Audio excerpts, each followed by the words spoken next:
एक balanced diet बच्चों को वो न्यूट्रिएंट्स देता है जिनकी उन्हें जरूरत होती है। न्यूट्रिएंट्स ऐसे होते हैं बिल्डिंग ब्लॉक्स की तरह।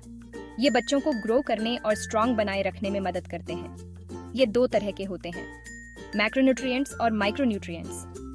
मैक्रोन्यूट्रिएंट्स में आते हैं कार्बोहाइड्रेट्स, प्रोटीन्स और फैट्स।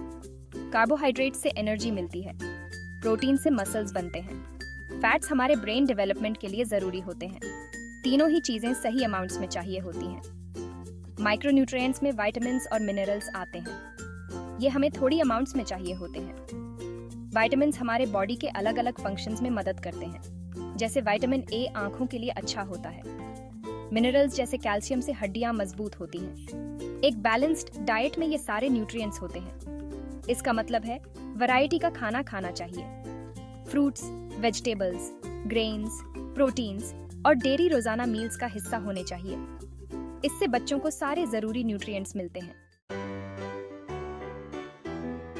खाने की अच्छी आदतें बहुत जरूरी होती हैं। बच्चों को रेगुलर मील्स खाने चाहिए। ब्रेकफास्ट सबसे ज्यादा जरूरी होता है। इससे पूरे दिन के लिए एनर्जी मिलती है। स्नैक्स भी हेल्थी होने चाहिए। फ्रूट्स और नट्स अच्छे ऑप्शंस हैं। हाइड्रेशन भी बहुत जरूरी है। पानी सबसे अच्छा ड्रिंक है।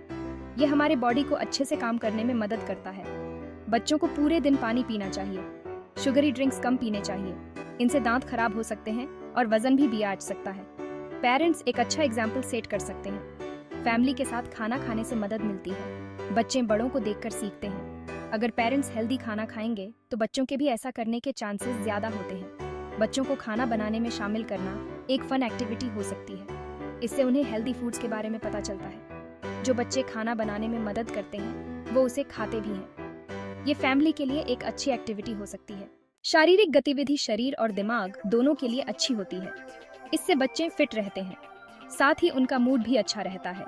बच्चों को रोजाना एक्टिव रहना चाहिए। उन्हें करीब 1 घंटे की शारीरिक गतिविधि की जरूरत होती है।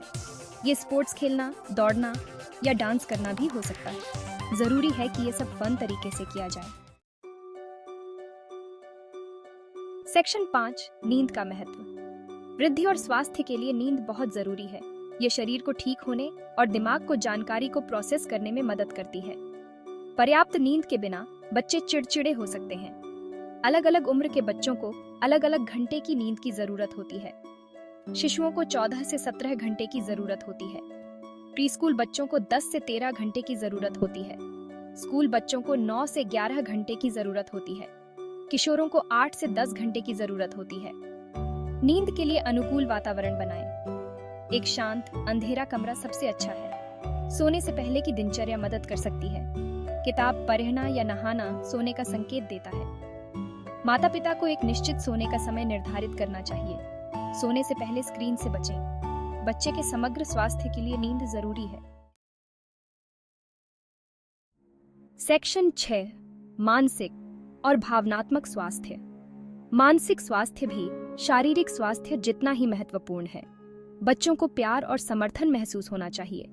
यह उन्हें एक सकारात्मक आत्मछवि विकसित करने में मदद करता है। यह उन्हें तनाव से निपटने में भी मदद करता है। माता पिता को अपने बच्चों से बात करनी चाहिए। उनकी भावनाओं के बारे में पूछें और उनकी चिंताओं को सुनें। यह विश्वास बनाता है और बच्चों को यह बताता है कि वे अकेले नहीं हैं। बच्चों को अपनी भावनाओं को व्यक्त करने के लिए प्रोत्साहित करें। मानसिक स्वास्थ्य समस्याओं को पहचानना महत्वपूर्ण है। व्यवहार में बदलाव देखें। एक बच्चा जो आमतौर पर खुश रहता है वह अचानक से चुप रहने लगे, ये किसी समस्या का संकेत हो सकता है। जरूरत पड़ने पर मदद लें। कल्याण को बढ़ावा देने में कोपिंग स्किल्स सिखाना शामिल है। बच्चों को तनाव से निपटने के तरीके सीखने में मदद करें। उन गतिविधियों को प्रोत्साहित करें जिनका वे आनंद लेते हैं। यह उनके मानसिक और भावनात्मक स्वास्थ्य का समर्थन करता है। सेक्शन 7, निवारक स्वास्थ्य सेवा। निवारक स्वास्थ्य सेवा बच्चों को स्वस्थ रखती है। नियमित चेकअप महत्वपूर्ण है। वे समस्याओं को जल्दी पकड़ने में मदद करते हैं। टीकाकरण बीमारियों से बचाता है। बच्चों के अलग अलग चरणों में चेकअप होने चाहिए। शिशुओं को ज्यादा बार डॉक्टर के पास ले जाने की जरूरत होती है। बड़े बच्चों को भी सालाना चेकअप की जरूरत होती है। इन यात्राओं में वृद्ध जांच और श्रवण परीक्षण शामिल हैं। टीकाकरण बहुत महत्वपूर्ण है। वे खसरा और गलसुआ जैसी बीमारियों से बचाते हैं। टीकाकरण अनुसूची का पालन करें। ये सुनिश्चित करता है कि बच्चों को सही समय पर सुरक्षा मिल रही है। स्क्रीनिंग भी निवारक देखभाल का हिस्सा है। दृष्टि और दंत चिकित्सा स्क्रीनिंग महत्वपूर्ण है। वे समस्याओं को शुरुआती तौर पर पकड़ते हैं। निवारक देखभाल बच्चों को स्वस्थ और खुश रहने में मदद करती है।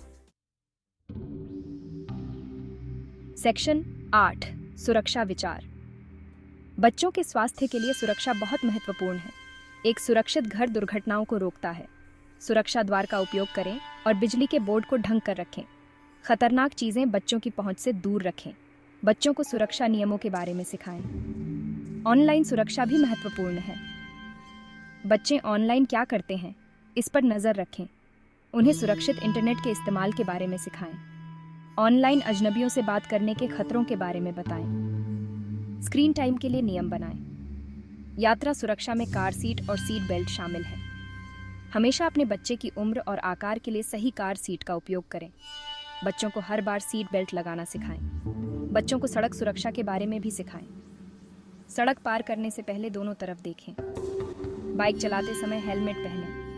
सुरक्षा बच्चों को नुकसान से बचाने में मदद करती है।